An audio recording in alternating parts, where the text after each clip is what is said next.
Guru Brahma, Guru Vishnu, Guru Devo, Maheshwara, Guru Sakshat, Parabrahma, Tasmai Sri Guruve Namaha. Namaskaram. So my first apologies for my last week. I wanted to come, but I double booked myself. So we gone through some session on dhyana. So we took a break that we'll continue to do that. We did what's called a prakriya to prepare ourselves for the dhyana. It's contemplation for relaxation. We did. But we did all that to move into what is called the japa. I think before we start the japa, we just to understand why we have to do japa. So maybe today we just spend some time. See, japa is not just for our dharma. It's there in everything. Even Christianity has got japa, Islam got japa, Buddhism got japa. Everything has got japa. Japam, contemplation. But there is a difference.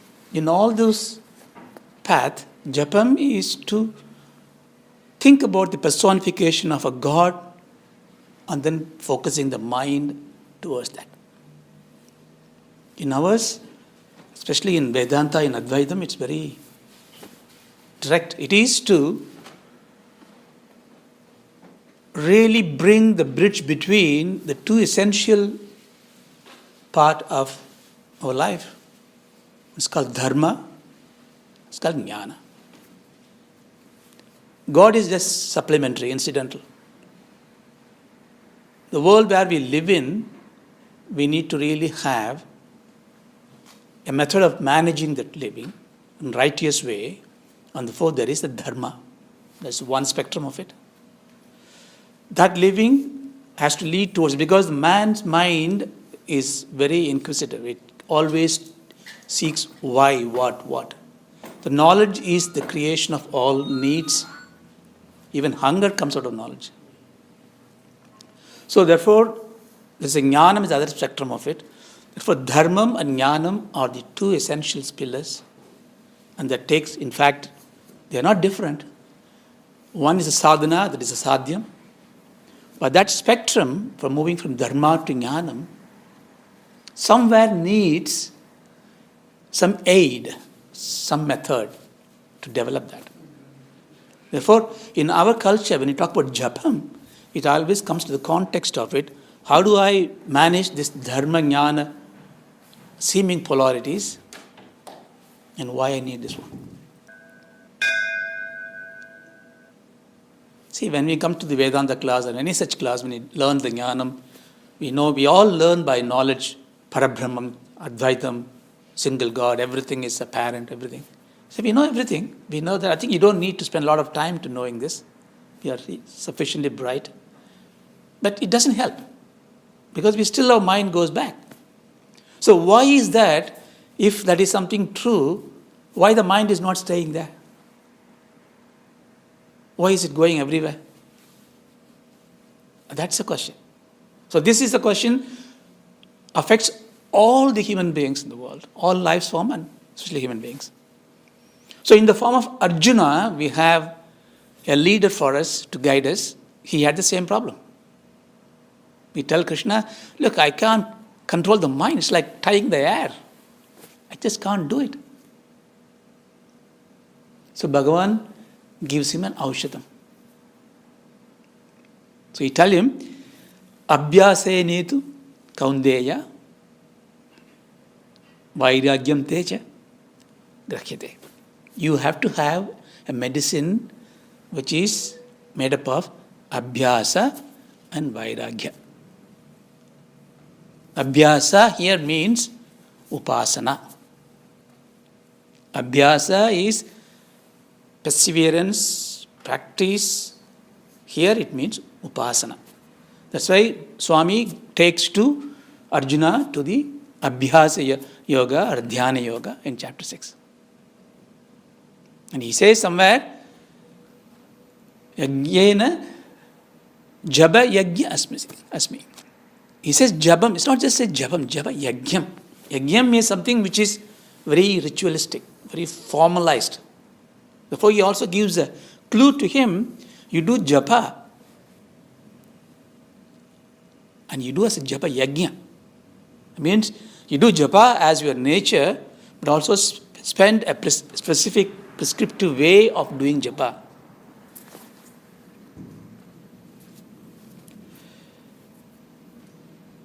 So, in fact, when the manas is samadhi, paro yogiha manas samadhi, when the mind is at peace, samsaya, when mind is completely tranquil, that is samadhi.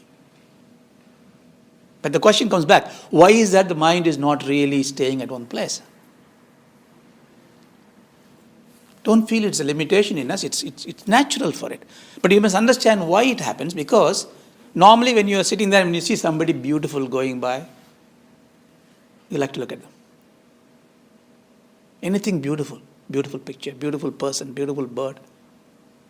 Ramyam is something which mind longs for. Or something which gives you pleasure, joy, sugam. The mind goes for it. You cannot stop it because that is the nature of the mind. Sukham. And also the mind goes to something which gives you samrakshana, safety. Is it not? So it is the nature of the mind by the Prakriti that it always looks for Ramyam, Sukham and Samrakshana. Beauty, joy and protection. So when there is something there, it will go. But it doesn't know where it is. Therefore it keeps moving. Even though you tell the mind, Atma is that Satchidanandam, but it doesn't go there because it doesn't know how to go there. See, it's good to say to the child, you must do that, you must do this. But how can a child do that unless you give him a clue, a hint? Right? Therefore, Bhagavan says, therefore, Arjuna, to do that, you do abhyasa, you do dhyana. But there is a beauty of this dhyana, because when you come to, I also told in the last class, even though we discussed Vedanta, because after following the Tattva Upanishad class, Vedanta is there. Anything that we talk now is to confirm your understanding, not to provoke intellectual analysis. That's a very important difference between a class where you learn knowledge and where you do japa, dhyana. Because why? Because when you do dhyana, you wanted to find the ramyam, sukham and samrakshanam in one place. Therefore, if your body goes this side, senses go this side, intellect goes this side, you can't do that.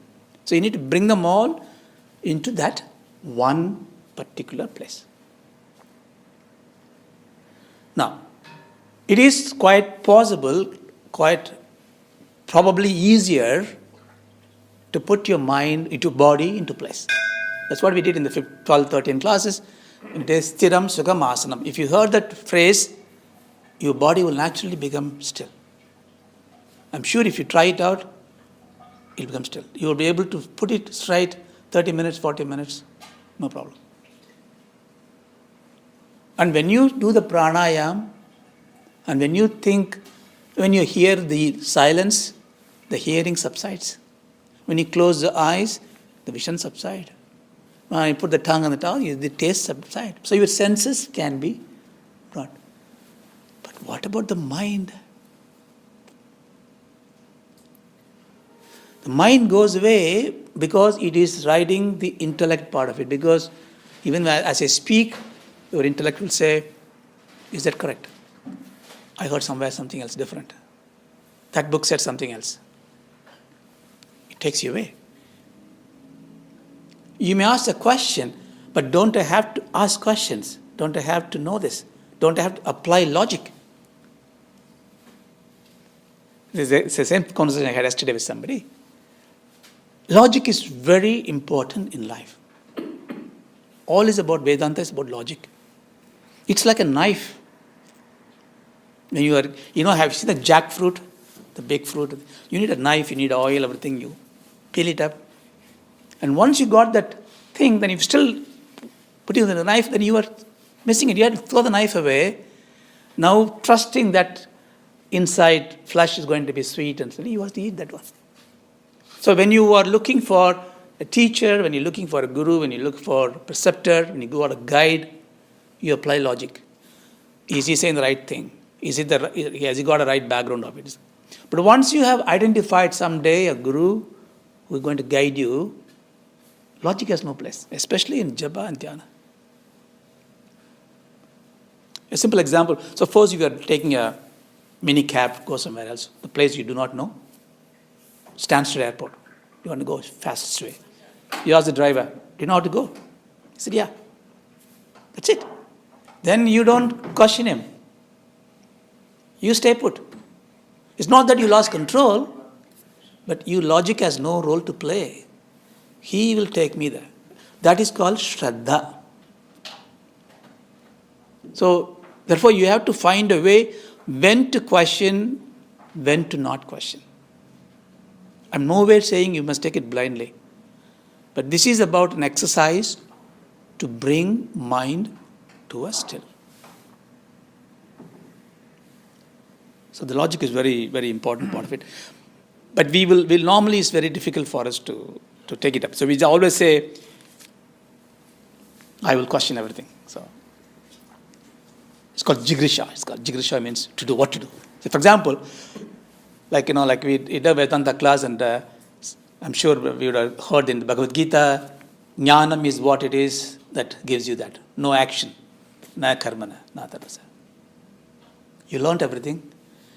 Excellent teacher, very good. So what shall I do now? That's the question you ask. Just know your teacher finished at nothing to do, just knowing, realization, but you'll say, okay, what shall I do? Jigrisha. Something to do. We are always conditioned to do something. Understand? But the beauty is, to not do something, you must do something. Inaction through action. You're done Karma Yoga thrice, I think. See, that's why Bhagavad Gita is such a treasure. There's nothing you need to learn, nothing you need to read, no Upanishad you need. Everything is in Bhagavad Gita. Each slogam is Upanishad by itself. He has taken so much and given you that one. But when you contemplate and go back and forth, it's not just one continuous reading, memorizing the slogas. The book should be torn apart. It's not should be in the puja room doing Deeparti. It should be torn apart. Notes, reading, because it's so much it is going to give you. So what I'm saying is, he says, Jigrisha, you will ask, you need to do. Therefore, even though you have been in a Vedanta class, learn about things, jnanam is all important. Abhyasena, do that. You have to practice, you have to do. Therefore, that's the reason why the Dhyana Yogam comes in the middle of Bhagavad Gita. But it's not Krishna's own making. He himself is a Veda. So what Veda is? Karma Kanta, Jnana Kanta, in between the Upasana Kanta. The Taittiriya Upanishad, what we read was a good gateway from taking you from the Purva Mimamsa to Uttara Mimamsa. It is the Upasana, it tells you. So all this now you say like Annam. See, we talks about, Balaji just now said, sky eats the earth and the earth eats the sky. You can do, if you apply logic, for example. This is not just poetic simile. If you apply the logic, how can earth eat the sky? It's poetry. You can ignore that. Or you can say, well, maybe if there is no earth, there is no sky. Because one is subsisting the other. Then the question comes in, is the consumer bigger or a generator bigger? Who is bigger? One who generates, one who consumes. Who is bigger? I generate you, therefore I am bigger than you. But you consume me, you are bigger than me. See, logic will make you into a corner and stuff you in the dark place and feed you shit and watch you grow. Forgive my language. People sometimes think logic, science, without nonsense. It is not. It will only give you views to contemplate. But then there is a place where you have to, because this is beyond your intellectual capability. So Advaita, that's why Advaita is never an argument. Advaita is a verdict. Everything has got an argument. Arguments have to come in different angle. You need multiple arguments. If you have only one argument, there's no argument. It's an assertion. You need more argument. You need Dvaita. We need Sankhya. We need Bauddhas. We need Nastikas. We need Charvakas. See, in fact, I would say the Ramayana, this Rama says, Rama put the bow, it goes gone through 7 trees. The Rama Bana is Advaita. Sankhya by Kapila. Then Yoga Sastra by Patanjali. Then Nyaya, Gautama. Vaishesha by Kanta. Mimamsa. Buddha, Jaina, Nastika, Vata, Charuvaka. These 7 big things all brings arguments about the Vedanta, Vedas. What is right, what is wrong, how to interpret. So many ways. This kind of argument. Cause and effect. The tree comes first or seed comes first. Logic, right? Science is struggling now. It cannot do. First cause, causeless cause. How does Advaita solve all this? The Ramabhana, what it says, it brings what's called Vivartavada. When you have the question of what is beyond, yet accept there is something which subsides, which takes everything in pause. So in this case, earth and sky, they are not greater or less because they are not by themselves. They are in the Atma. The Prithvi eats the sky. Prithvi, we know that when the Dhyana class, Prithvi, Aham, Prithvi, Nadeham. Prithvi is made up of me. How do I eat the Akasha? Akasha is nothing but my thought. Where is Akasha gone when you sleep? Have you seen anybody suffering in sleep? Even a cancer patient. The worst of the disease somebody has got, when he is sleeping, there is no disease for him. It's not. What it is? It is that which consumes everything. But unfortunately, we do not know the sleep. We are ignorant of it. Therefore, we just ignore it because it's got that. Ignorance is not knowing. Ignorance is we are not actually attending to it. Don't ignore me means what? It's not that they don't know me. They don't attend to me. So ignorance is not nonsense, stupidity. Ignorance is not priority. So what are we ignoring? We're ignoring ourselves. Do you understand? Why would you want to ignore yourself? Why are you born in this world? Why are you there? Your loving wife, your children, your friends, all that is for you because by giving your gift to your wife and the children when they are smiling, you feel happy. So you create somebody outside you so that you can be happy. Then why are you ignoring you? So therefore the ignorance is not stupidity. No knowledge can cure the ignorance. So people sometimes think, if I go and read the Upanishad, Vedanta, I know all this, I can argue about everything, I become non-ignorant. No, you will be still ignorant. You are knowledgeable ignorant. Learned fool. Because as long as you are ignoring yourself, you are ignorant. But nobody told us so far how we not to ignore ourselves. That is where Abhyasa comes in. That's where Upasana comes in. That's where Japa comes in. So if you really understand this, in this context, when you are in a Japa, we did Sankalpam, remember? The time and space and the seat is given to me because there's nothing more important than being with oneself. We always say that. Because that is the only time, contextually speaking, you have it for yourself. Now if you compare that, how much time I give for that, how often I do that, it's really striking, isn't it? So what we only need to do, I would say, I won't say 10 minutes, I would say 30 minutes. 30 minutes in a day.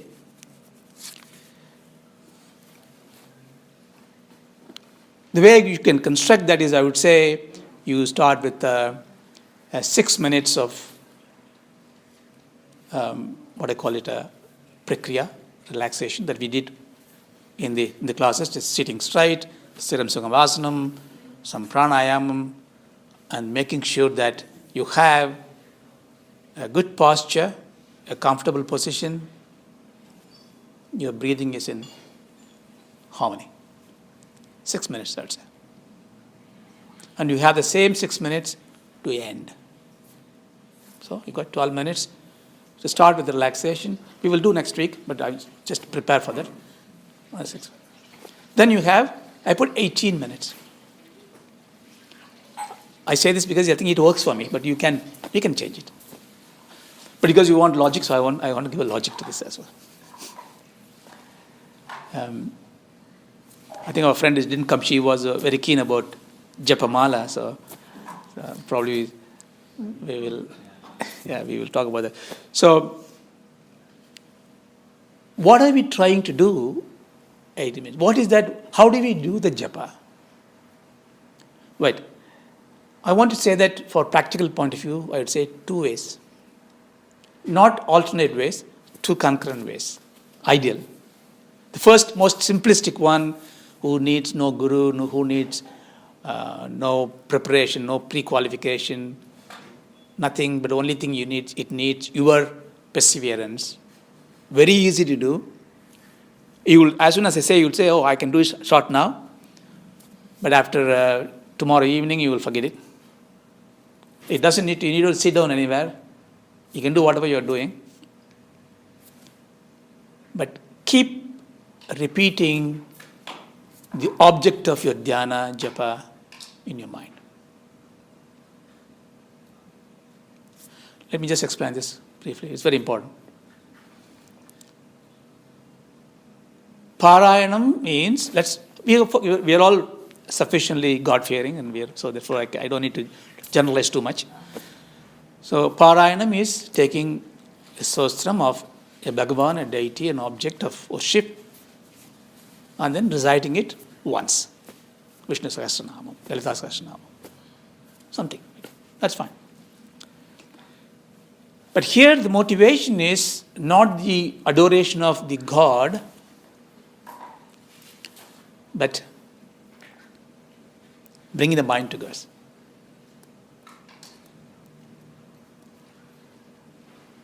So, therefore, instead of taking a whole long sostram, you bring it down. 2 approach you can take. You can just focus on an object. That's what normally people try to do. And we go to this 10 days course, crash course for a meditation. They will give you, watch a candle, watch the deity, watch the lotus, put your eyes on it. Okay, it may work, I don't know. But the forms are very subjective. The same form may be very boring. I can guarantee you that except your face, everything in life will be boring for you. You will never get bored of your face. I promise you. No matter how ugly I look, I'll always enjoyable to watch myself. But any beautiful objects will become bored after some time. So even if it's God's deity, you will think, oh, okay, maybe I'll put some Chandana Abhishekam. Maybe I'll put them silver one. That's the reason why we keep changing this God's garlands, because we want variety. I'm not saying in any bad words. You love the God, but you still want change. Anything form can't sustain our interest. So more finer than form is therefore the sabda, sound. And that comes in many forms. So when I say, Om Namo Narayanaya, for example, it's a great Mahamantram. Okay? You would tend to think of Mahavishnu, Narayana, Satyanarayana, Om Namah Shivaya, whatever you take. there's a form. Ram, Rama stands straight and Hare Krishna, Krishna standing with a Tribangi, with all kinds of stature. So you have a Brahman, Saguna Brahman, and then you think through it. Absolutely fine, you can do that. You can even ignore that. If you have a name, see, if I say apple, you can think of it, your mind has an apple, comes into your mind. But if you become very familiar, the apple can come into your mind without the apple as a figure. Can you see the difference? Something new, when I say, when you pronounce the word, that object, the form will come into your mind. You conceive, it exists. But after some time, you can use the word without that name to it. Could you see the difference? Quite insightful. This you have to think through a little bit carefully. Many words we use, every time when you use the word, you don't really bring the form into your mind because the word becomes so familiar with you. So therefore you can say Rama, Rama, Rama, Rama, Rama all the time. I can't even think of Rama as a picture standing in the thing. Doesn't matter anymore. Do you understand? That is a much better way. Because the form will come and go. Krishna will come and go. Rama will come and go. Ramana will come and go. Jesus will come and go. The name won't go. That's why Anjaneya, when he was meditating, he was closing his eyes and saying Rama, Rama, Rama. So Sugrivan goes and pokes him and said, Hanuman, wake up. Rama is sitting next to you. Why are you closing your eyes and doing it? Anjaneya says, he will go away. The Ramanama will not go away. Understand? Sound has got more longevity. But again, then, if you look at the Rama, Krishna, all this has got a language, right?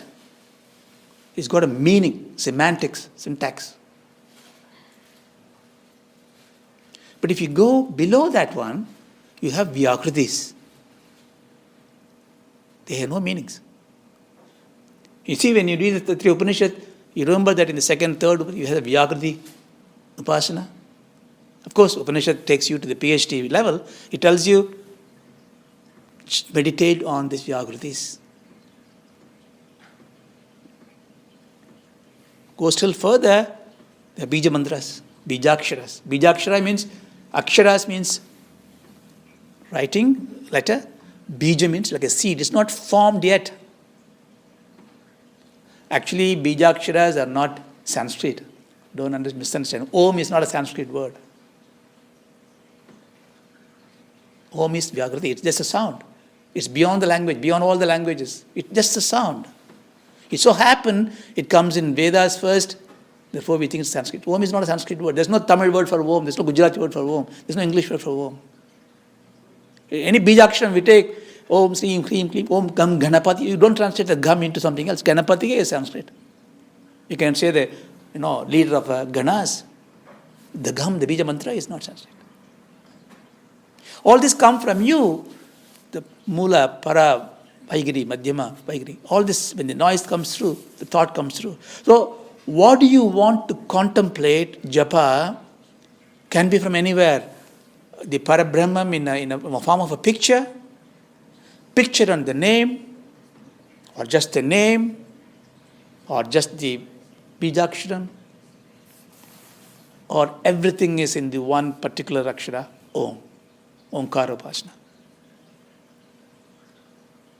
Or where all this subside in me, the Prithvi eating the Akasha, the Prithvi is Atma. Akasha is eaten by this Atma. It is taken by Atma. Like this deep sleep, you eat the time and the space, but you're not aware of it. You are ignorant. Remember ignorance here. The moment you don't ignore who is knowing it, even the daytime, that's why in Bhagavad Gita somewhere it comes, Krishna says, when everybody sleeps, the jnani is awakened. When everybody is awakened, jnani is asleep. You'd say he is a somnambulic, the guy is drugged and is sleeping in the daytime and wake. No, it's not. It is because when you are ignorant of things, He is not ignorant of it. So why I am saying all this is because Japam is the ultimate gift of the God to live yourself, to bring all that you learn in Vedanta, in Karma Yoga, Bhakti Yoga, whatever you bring in there, you enjoy it. But it has got, then he says, why is it Abhyasa, Vairagya, like a sadhana? It's because Upasana got two aspects of it. Like Bhakti got two aspects of it. Jnana got two aspects of it. Karma got two aspects of it. One is the sadhana aspect of it.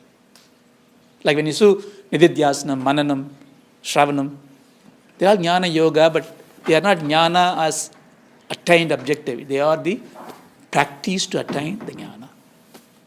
Bhakti, like devotion, worshipping, prayers, they are the means to achieve the real Bhakti, like Narada. Yeah. Say, Upasana got two aspects of it. The first aspect is the practice, the means to attain the tranquil mind, Chitta Suddhi. Therefore, you can get more and more of this Jnanam. And at some stage, you will say, I am that. When you hear next time, Prithvi eats Akasha, and say, I am Panchabhuta, then you eat Akasha, you become silent, you become, the whole thing goes there, nothing exists for you. So when you are there, again you are at Upasana, Upa-asana, the nearest seat to yourself. Do you understand? So you have two positions. Upasana as a sadhana, Upasana as a sadhyam. So the first part, today we only stop with the first part. So first part is that we start now, this very moment, is to start this japa on anything. So choose anything. Is Shiva Shiva, Rama Rama, Krishna Krishna, apple, whatever you want to say. Anything you say loud is called vachika. If you say Rama, Rama, Rama, Rama, Rama, Rama, Rama, I don't think of Rama as a picture of God. I just say in vachika, in vak. Now I subside the sound now. Now I just look at my lips.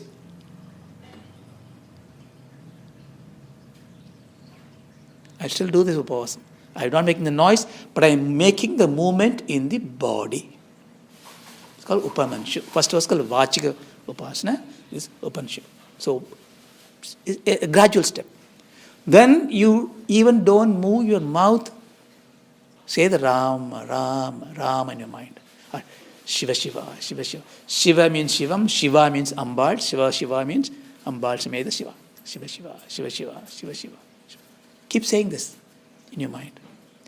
Keep saying this in your mind, whichever nama you choose, make it smaller, shorter. Imagine that goes and then rides in your blood veins, in your nerve system, in your eyes, in your skin, in your hair. It just flows all the time. It's very easy to do. You can do it when you're talking to me. You are doing it now when you're listening to me. You should do it when you're listening to me. You do it when you're driving. You do it in your bath, when you're in the shower, except sleeping. But even when you are sleeping, you do not know because you ignore. This is called Ajabhajapam. This is what Bhagavan Ramana has told. So simple, so powerful. It changes, just completely resonates in your body. It changes you, transforms you. People will look at you with a glow. But it is difficult to follow. You will forget. Why you forget? Remember, your mind is looking for Ramyam, Sukham, Samrakshanam. Now you have to really tell yourself that all these three, or I have it in mind, it is locked up in my heart, and there is a key in my hand, What I need is just to take the key and put it there and turn it. To do that, my mind has to work. Therefore, I am doing this. Now, mind will tell you, right, if you keep on thinking, you cannot concentrate on driving. Look, Asda is coming, we need to buy milk. But you will see, you'll be very surprised to see you are able to do both. If it is really, really bothering you, that's what I do. You can do that. You tell your mind, Mr. Mind or Miss Mind, go away. Do whatever you want to do. Leave me alone. Then you will see a track in which your japa just continues in the background. A track that happens, you talk to everybody else. You do everything else. It becomes so handy, you actually do better the performance of other things. Because what happens is that the real self of you is focusing on the Ramanama, Shivanama, Bhajan, Japa inside. Your representative, the servant of you, is addressing other needs. You suddenly see you don't get much angry, you don't get much upset, because those abhimana is focused towards this part.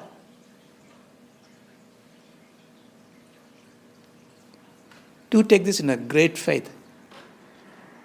I remember the Shraddha.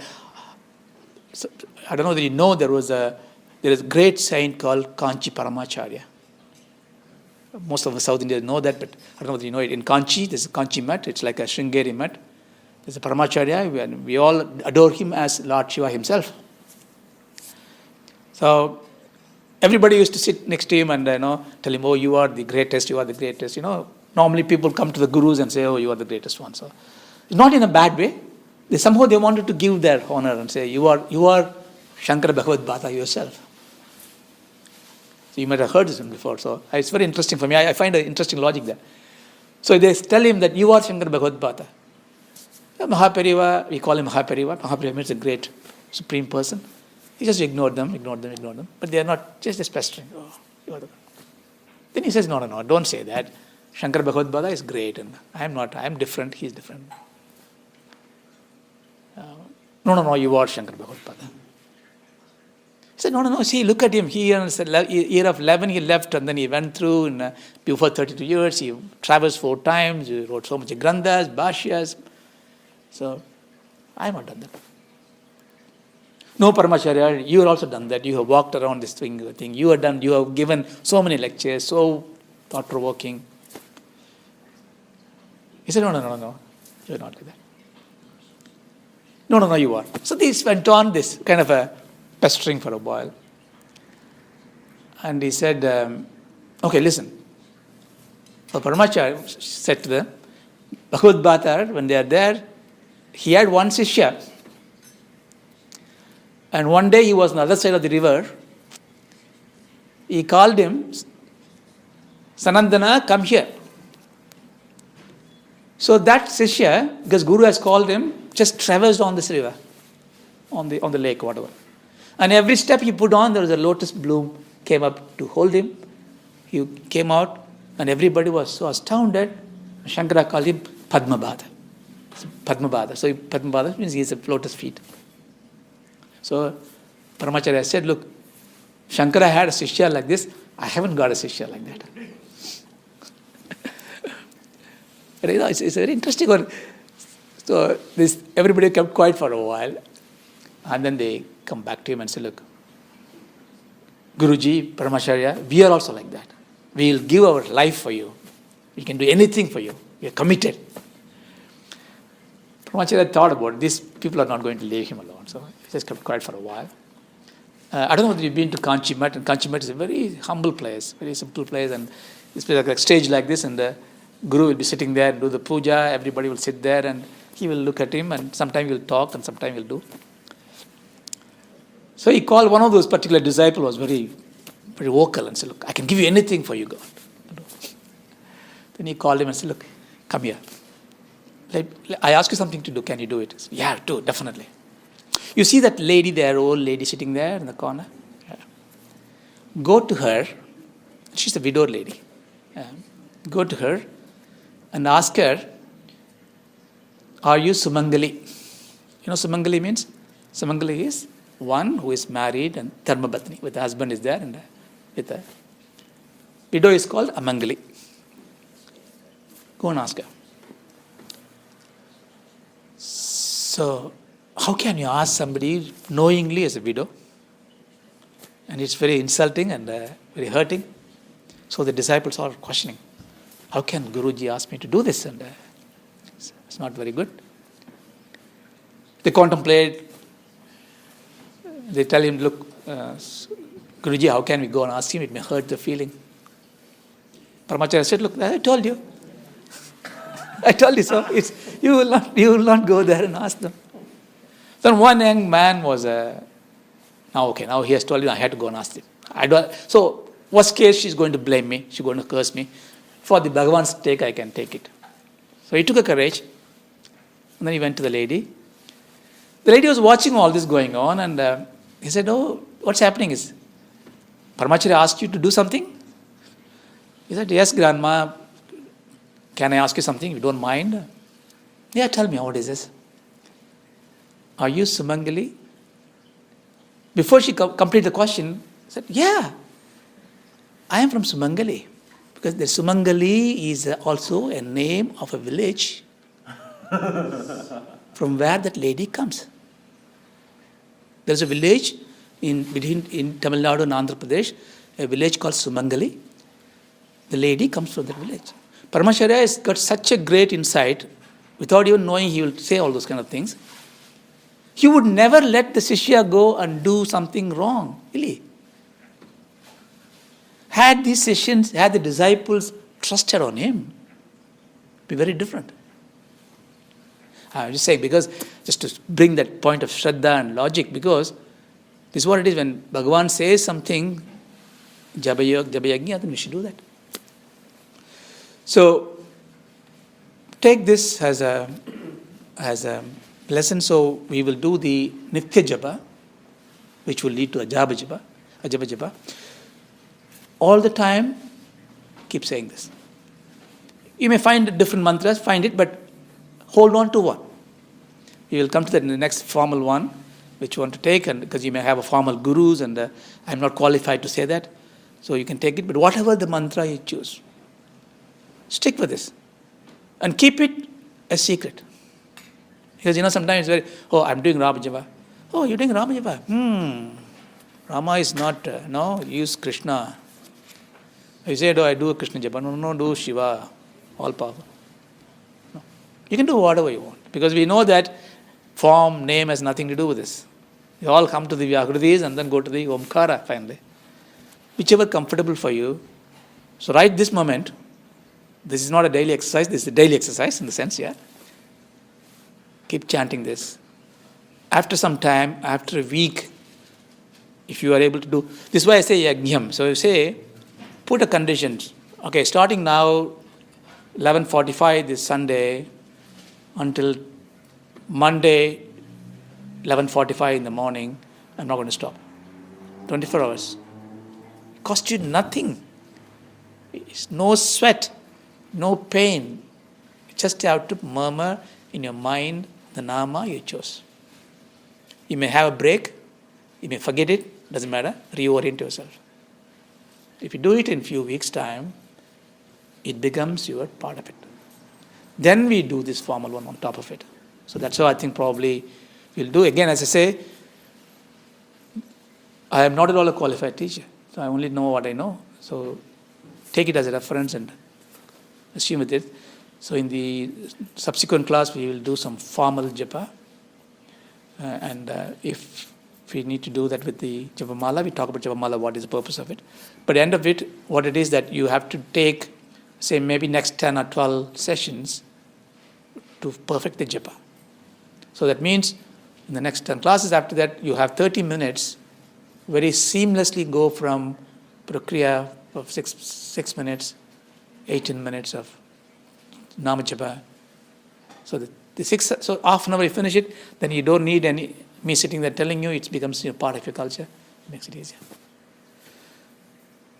Om Purnamada Purnamidam Purna Purnamudachyate Purnasya Purnamavaya Purnamiva Vasishyate Om Shanti Shanti Shanti.